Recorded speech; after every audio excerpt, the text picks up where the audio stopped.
Advanced TV Herstory, the podcast that brings you fresh perspective on the importance of TV in our lives.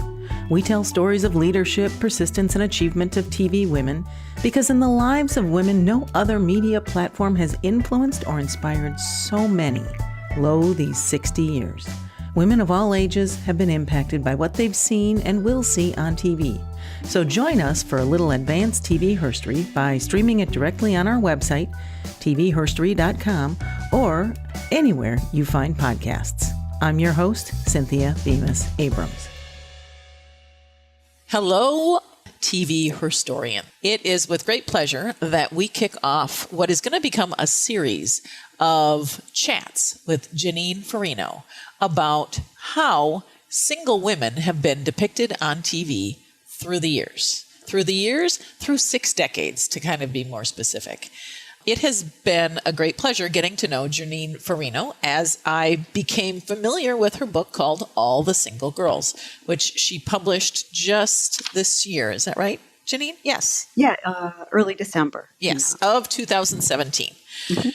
As you all know, listeners, Advanced TV Herstory is all about going in depth to really better understand the context, to better understand what was going on, what has gone on that brings us to where we are with TV today. And in doing so, we are rooting around, trying to find the lessons of leadership and achievement and persistence and how that has come to be. So we can't go too much further in that conversation without recognizing that TV, both as it's been produced, scripted, and directed by men, as well as how it's been done by women, sometimes comes across a little bit differently. And we, Jeanine and I, are going to walk through the decades, and we're going to walk through some different themes in the course of this series to get very deep about where the successes were, where the failures were, and perhaps some shows that had some potential, but really were never allowed to last long enough to become entertainment, let alone classic entertainment. And of course, speaking of classics, we are going to cover the classics, the shows that you just go, oh, that was so great. The thing about chatting with Jeanine is that we are going to start chatting and it's just going to feel like we've known each other forever. But I can tell you, we met on Twitter. And isn't Twitter a great place? So we're just going to get this going by finding out who Jeanine Furino is and what kind of background builds someone to say, I'm going to do all this research and write a book. So Jeanine, tell us what was in your mind. Well, I love classic TV shows, and I've got a huge collection of a lot of shows from the 50s and 60s, and I was realizing most of them starred women to start with. And watching, I think it was Armis Brooks, I thought, gosh, what other single women were the focus of television shows in the 1950s? And that kind of started the whole book right there, the whole idea. When was that? 5 years ago. You were watching Armis Brooks. You were just channel surfing one day, and that was on? I have a couple of DVDs of the show. Okay. And, it's like late at night, I can't sleep, put in a DVD. It's usually something old. And it was Armis Brooks. And I just thought, I know there was the Ann Southern show. There was her first show, Susie, which I think was also called Private Secretary. But other than that, I didn't really know of any others. So I went online, tried to find a book about single women in the early years of television. There really wasn't anything. So I just started researching on the internet and found some old TV shows that I'd never heard of, and then just started researching them for myself, just for fun. Okay, and so what do you do in your day job, or did you do in your day job? Were you like an insurance salesperson, or did you, fix carburetors? What makes you such a thinker and a questioner? Well, I work in publishing. I've been in publishing for over 20 years, and my specific job is to project manage. So I project manage books, and I take them from manuscript to bound book or to ebook, So I'm always involved in researching the best, most efficient way to get things done, Oh, Okay, so yes, that's kind of important background to have. But what you did is you took what is your professional skill strength and you applied it toward what sounds to be like your passion. Is that right? Absolutely. And, working on other people's books for so many years, I thought, maybe I've got something here. And by the time I got to the 70s and 80s, I realized I had so much material. I'm just going to make a book. And that was probably 2 years in to the whole, Wow. the beginning of the process. So your writer self consulted your daytime self and said, "So do you think I got something here?" And you said, "Well, you need to work 3 more years in order to get it to a standard that I would approve of." And you gave yourself the evil eye and sent yourself back to the research grounds. So I am a little fascinated as to how you were able to mine all of the different resources that are out there. How did that come to be? So you start with, you're watching Armis Brooks, and you've got some DVD collection, which I would love to see someday. Help me, since you are so close to writers, how did that concept develop? Well, I had to have boundaries. Otherwise, this thing would be, volumes and volumes. The criteria were the shows had to focus on a single woman. That single woman had to be the main character of the show. As I got into the 70s and 80s, when we had divorced women on television and in real life, they could be divorced or widowed, but they had to really have the majority of the show. They had to be single. And it involved science fiction, because otherwise this book, like I said, would go on and on and on. You would have Buffy the Vampire Slayer, which I love, but I just, had to draw a line in the sand somewhere. I couldn't put in Charmed, that was kind of more mystical and type of show that it would have just opened up too many doors, and Okay. it would have just gone on and on forever. Okay. So that takes me to then trying to understand, and you coming from the book business, what kind of reader did you write this book for? Who's your audience? Who should be reading Started this? out being just me. I did this for myself to start with. But then I realized anybody who's a lover of the history of television would really enjoy this. Obviously, women would find it very interesting. I think young women who today have grown up with so many series devoted to single women and such a variety of women would find it interesting to see how few options there were back in the 50s and 60s and how she was portrayed. Since we aren't able to actually show the book, help a listener understand how the book is formatted, because this episode, listeners, is about the book itself and a little bit about how it is constructed, laid out for the reader. And so understanding that Jeanine took some boundaries and she created some definitions was really important. So help people understand how the book is compiled. Well, it's from beginning to end, it's compiled chronologically, and I think it had to be, because that way you can see the progression of the different types of women that have been focus of television shows throughout the years. You could see how she evolved and changed. It's divided by decade, of course, starting in the 50s. The chapters begin with just a little, like a slice of what the decade was like in the country. Then we move into the television shows. I give you a brief overview of the show, and then we go through each season and talk about key episodes that were important in either the characters' development or if they pertain to something that was going on in the country at the time, culturally or politically.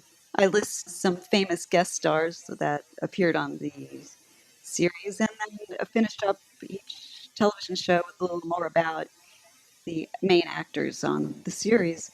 And then in between, Getting back a second to your research then, obviously IMDb and Wikipedia are big sources that were probably out there, but I'm certain that you had a much longer list of places where you were accessing deeper information as well as accessing the shows. Where were some of those other places that you relied on? Well, YouTube is incredible. They have so many old television shows you've never heard of on there. And some of them you can only view little snippets of the shows or the opening and closing credits. But there's quite a lot of material on there. You'd be very surprised what you can find. That was as you were able to actually view a series that either was a short-lived series that nobody cares about the rights, and so it's up on YouTube because somebody had it on VHS and has morphed it over there. But where did you find other background information or anything? Is it just you just kind of hopped into a rabbit hole and chased around with Google searches, or are there other good resources for fan scholars and media studies folks to know about? There's a lot you can find just by Googling. A lot of New York Times articles, especially about the older actors. You know, you read their obituaries, you can find out fascinating information just from those that you never knew. So a lot of information came from that, but I also have quite a few books that read, about Eve Arden had autobiography. There was also a really good autobiography by Penny Marshall. My mother was nuts, so got a lot of good information from that. So you were sort of a regular at the reserved desk at your local libraries, it sounds like. Pretty much, right. Right. I was just going to say I had interviewed a few actresses, too. There was a television show in the 60s, Harry's Girls, which I never heard of. And it was about 3 young women that traveled Europe with a vaudeville show. I was able to contact one of the actresses who starred on that, Susan Silo, and she was kind enough to do an interview with me and gave me a lot of good info. And also Sharon Bless of Cagney and Lacey was wonderful. Gave me a few interviews. Mm-hmm. So how were you able to integrate some of the knowledge that you gleaned, or was it more of the analysis that came in as an introduction to each decade? They were able to provide some really fun information about the television shows that I had no idea of, just about the filming and, about certain episodes. They could give me some in-depth information. So it was a lot of fun. We are going to break into the themes that Jeanine has identified flow through all 6 or so decades of women in TV, those who have been depicted as single women. And so now Jeanine is going to actually list those 7 themes, and we're going to just do a little tease about kind of why each one of these themes is important to understand. Sure. I know. Deep breath.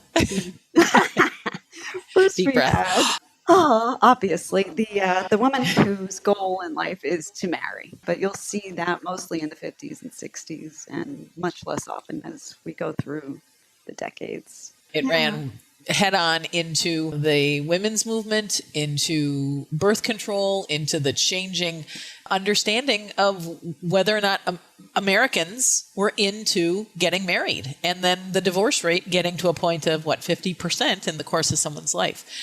As American demographics have changed, that's actually mirrored in our entertainment. Go ahead. The caregiver is another one. This is the woman who she's usually depicted as a maid or a nanny, and she devotes her life to the family she works for, having given up on love herself, thereby making the family she works for her surrogate family, which then kind of segues into the career woman who puts her career ahead of love, if not forever, at least for a time until she's more successful or has reached a level in her career that she's satisfied with. And what would be an example or two of the career woman who is, for the time being, setting aside her love quest? There's always, that girl. I always come back to that girl with Marlo Thomas. She was kind of the first woman to declare that she really wanted to pursue her career and put off getting married until she felt she'd achieved what she wanted to with her acting career. Would Mary Tyler Moore, would the character of Mary Richards fall into that category, or is she a woman who always wanted to get married? No, I think she's a career woman. Okay. She may have been someone who wanted to get married earlier, but when she gets to Minneapolis by the start of the show, she's not thinking about marriage at that point. She's really looking to start a new life for herself and create a new identity. And the next theme? The next theme would be the working mother. In the 50s and 60s, she was just a widow. Divorce was not acceptable at that point in America or on television. So we don't see our first divorced working mom until the 70s, One Day at a Time, Anne Romano. Mm-hmm. I mean, I remember how important One Day at a Time was, because it was kind of the profile of Gen X, even though Valerie Bertinelli as Barbara Cooper was technically a baby boomer. If you had younger kids and were watching that, those younger kids were Generation X. Keep going. Sorry. That's okay. Then we have also the retired woman, who we don't see very often, but she's there, and probably most famously depicted in the Golden Girls, I would say. Usually a widow, sometimes she's divorced as well. And when Jeanine and I talk about the retired woman theme, we are going to get a little bit more into ageism. We're going to get we're even going to really talk about the definition of retired, because right, the feminerd is the woman who's great at her job, but probably not very lucky or knowledgeable about romance. For the feminerd, I think Ally McBeal might be the first one that comes up. Today, there's tons of them. There's Mindy Lahiri on the Mindy Project, Jessica Day on New Girl, and going back to the 80s and now, Grace Adler of Will and Grace. I think she's a feminerd. All right. So that gives people a little something to look forward to, and sort of lines up with the fact that you really do run the gamut. You have really looked at the entire spectrum, from the 50s up until stuff that is actually still running in some cases. And so that brings us to the very last theme. Like question mark. She's the woman who really isn't sure what she wants out of life. There aren't too many of them in the book, but my favorite is Molly Dodd of The Days and Nights of Molly Dodd, who kind of wanders through life and lets life happen to her and reacts to it as she goes along. But there's a part of me that wonders whether or not, in pitching a show, the nuance, the very realistic nuance of a woman trying to navigate life, trying to navigate adulthood and a job and paying bills and everything else, that it was perhaps very difficult for them for the showrunner or the person who had the idea wanted to bring it to life, that there could be so much vagueness, or that somebody could live that kind of a life. And yet I think women understand that. So I don't know, that one, we might get a little deep on that. Yeah, I think we could definitely go deep on her. There's a lot. So listeners, that's what you have to look forward to in this series. And the book is definitely comprehensive, and yet, we're going to get into topics and themes that Jeanine, just because of how she constructed it, didn't have a chance to bear out, because it's not so much a book about a book of analysis, but rather of a compendium of sorts, or an inventory. But if I can ask Jeanine, would you, you have this before you, you have this body of work before you. Are there one or two TV series or showrunners or characters who you see as head and shoulders the agents of change? That's a good question. I always come back to Marlo Thomas. I think she, as executive producer of That Girl, really changed the whole landscape of television for single women and for young girls watching television in the late 60s. To put a show out like that where a single woman declares her career is the most important thing to her, and for it to be successful, it was phenomenal. So Advanced TV History, we did three segments, 3 episodes on the Mary Tyler Moore Show, because Jennifer Armstrong had done this tremendous book, an oral history of sorts, that did the strong look on the backside. But the reality is in 1970, the Mary Tyler Moore Show came to be in part because Grant Tinker, to whom Mary was married or perhaps engaged at the time or whatever, I mean, he was this strong male force who had access to the infrastructure of Hollywood. And obviously she was an emerging star, having come off of the Dick Van Dyke Show. Marlo Thomas had the opportunity and was believed, had access to her famous and well-connected father, Danny Thomas. So it's okay to say that's what had to happen in order for the spark to get lit. Wouldn't you say? Right. Absolutely. I mean, I don't think an unknown or somebody without connections in show business and television could have done what she did at that time. I think her being the daughter of Danny Thomas, she had the foot in the door. She could get meetings with, Bill Persky and Sam Denoff, who co-created the show.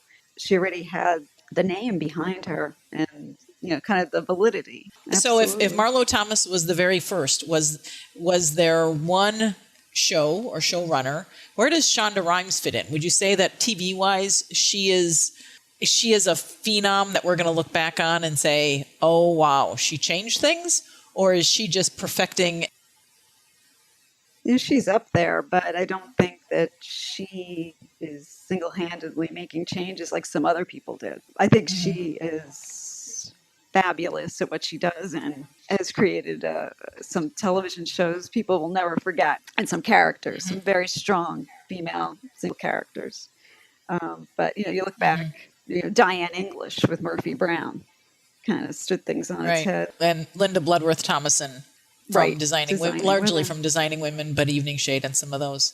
And they were comedies, and Shonda's largely dramas. Mm-hmm. Leslie Linka Glotter, who has done, she was on ER, did ER and Homeland and all those. So Homeland. we are going to test the knowledge of our listeners. And so you're going to learn something, you're going to have fun, and you're going to get a whole new list. Yes, a whole new list of shows that you realize, oh my gosh, I didn't see. So when you're surfing through Hulu or Netflix or whatever, and you're like, oh my gosh, I've seen everything, please refer to the list that's going to pour out of our conversations. Oh, you people are never going to sleep. You're just going to stay up all night watching all these old shows we've got for you.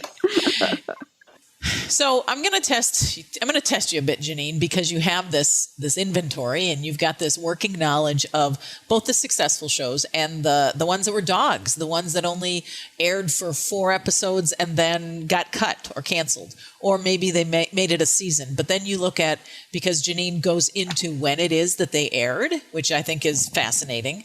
People will point to a show that was a failure, and then you look at the fact that somebody on the scheduling side, on the programming side, was making changes to it. Every 3 weeks, it was going from a Tuesday to a Thursday to a Monday at 7 p.m. Central. And how is anybody supposed to catch traction? So, can you think of some show that fell within that sort of failure category that really had potential that it was just never allowed to grow?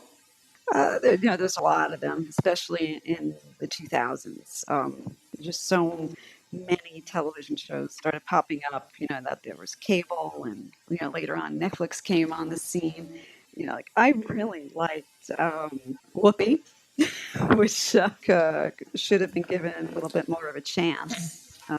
Whoopi starring Whoopi Goldberg. Yeah, there's Whoopi Goldberg, right? That aired for 1 season. She was a chain-smoking woman who inherited a hotel, and there was a lot they could have done with her, but it just wasn't given a chance.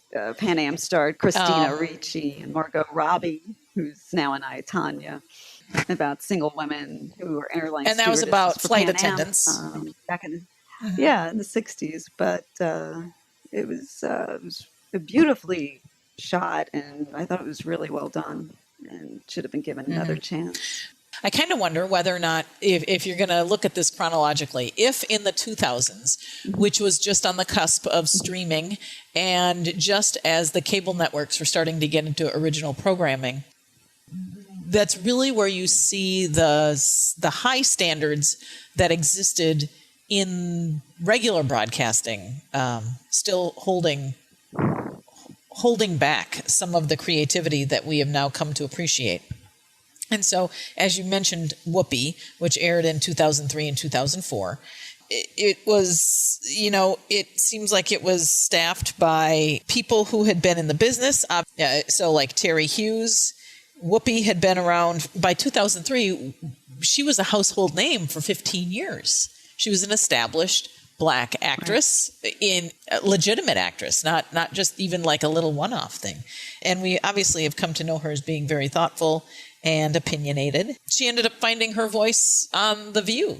But that was supposed to be where a strong woman, and Whoopi only plays strong woman, was attempting to. They were going outside the norm. She wasn't a restaurateur, or she didn't run an inn like Lorelai did on Gilmore Girls. Although Gilmore Girls was not one of the big networks. That was the CW, one of the non-major networks. So she wasn't. She was Whoopi, and she was running a hotel of sorts, and not the norm.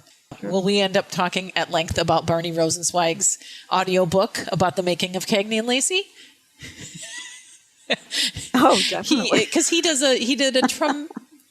a tremendous job of talking about the kind of backroom conversations that were had that showed no respect at all, showed no interest in creating programming that featured strong lead woman characters. I love that. I give him a lot of credit for speaking truth to power. Absolutely. Did you like talk about listening to somebody that? who changed the social landscape of television. Yeah. Who is the powerful man behind the TV series that changed things? We have to include Barney in that list with Grant Tinker and Danny Thomas. So, absolutely. So listeners, the other thing I can promise you is that in addition to this sort of totally unscripted, like we're slinging it, and I can just guarantee it would make a good gift for the TV fan in anyone's life. So Jeanine, help listeners understand how someone can buy your book. Oh, you can get it in print on Amazon.com or on BarnesandNoble.com. And it's also an ebook on Amazon for Kindle on all devices. So I have not yet taken a highlighter to Jeanine's book, but at some point I will. And really, it does create then the list of shows that either from a feminist studies or a media studies perspective bear watching. And sometimes it's unbearable watching. Like, you watch a policewoman episode and it's kind of hard. It really challenges you to try to find what the mindset was of the viewing audience. But it's... And see where we were then. Yeah. So it is, even though it seems like a big jump to say, read all the single girls because you're going to have a better understanding of the women's movement, I can guarantee you will. And it will in fact probably inform some of your TV watching in the future. Okay, so All the Single Girls is available through Amazon, Barnes and Noble, and even on Amazon you can get it in an ebook. Yes. Ebook for your Kindle. And how does someone reach you? And tell us a little bit more about Retro TV Lover, which is your Twitter handle. Yeah, Retro TV Lover. I just started that a couple of years ago as a way to just communicate with other people on love and affection for classic television. And your interest in retro TV is of both genders, right? Yes. Yeah. I'm working on a book right now. All the Single Dads, which will showcase single fathers from the 50s to today. So getting back to Retro TV Lover, which is your Twitter handle, which is how I met you, is there a website that you have either information about yourself or ways that then someone could send you a message? Oh, yeah, you can contact me on Twitter at Retro-TV Lover at Retro TV. Space nerd, or I have email retrotvlover@gmail.com. You can send me a note there. And I have a blog, retrotvlover.blogspot.com. Cool. All right. So you have just revealed that you have a project on your desk. Tell us a little bit more about the status of that. I'm still fleshing it out. I'm doing it chronologically through, but I'm not sure how I'm going to organize it. I don't know that it lends itself, that it has to be presented in a chronological manner. I think I'm probably going to categorize the different types of fathers and work that way. I may not have you back on to talk after we exhaust the listeners with all of the fun we're going to have into incredibly rich detail on all the single girls. I don't know that Advanced TV Herstory has too much interest in all the single dads. Wow, you've got your work cut out for you. Listeners, this has been... Research is fun for me, yeah. Jeanine Furino, in her own way, through this book, All the Single Girls, has brought us a tremendous amount of data for us to further discuss. And so that's what we're going to do in the successive episodes of Advanced TV Herstory. You're going to get to know a little bit more about Jeanine because I'm going to pull it out of her. And we are going to just keep understanding how TV fits into the context of American women's lives. Jeanine, thank you so much for spending time with us on the book overview. I think we've covered a lot of ground in this introduction. This is great. Thank you. All right. Get yourself a copy of All the Single Girls. Feel free to touch base with Jeanine at her Twitter handle, Retro TV Lover. You can also find her if you do a Retro TV Lover blog. You will find her on Blogspot as well. But this is Advanced TV Herstory. Thank you so much for listening. Connect with us at TV Herstory, which is our handle on Twitter. Also on Instagram, but right now the Instagram pictures you're going to see have more to do with my vacation and cat than about TV Herstory, because I'm just not there yet. And I want to make sure that the information that I do present is something that is just a little more relevant. You can go to tvherstory.com, which is where you will find an audio player, the podcast player of all of our episodes, as well as scripts when scripts are appropriate, and news about Advanced TV Herstory and all the fun background of the people who make this show possible and make it come to life. One person is David Brown, our audio technician, who will be taking some of this audio feed and working wonders with it. I would also want to mention that the introductory music for this podcast comes from freemusicarchive.org and is a bit by an artist called Jazzer, and its title is Take Me Higher. So with that, thank you so much for listening. Also, I guess if you've got questions or just really want to get jump-started on the conversations Jeanine and I are going to have, or have recommendations for shows that we should touch base about, because you've heard those 7 themes, feel free to send me an email at advancedtvherstory, that's all one word, @gmail.com. Otherwise, stay tuned, listeners, because we're going to have some fun talking about all the single girls. Jeanine, thank you so much for your time. Thank you.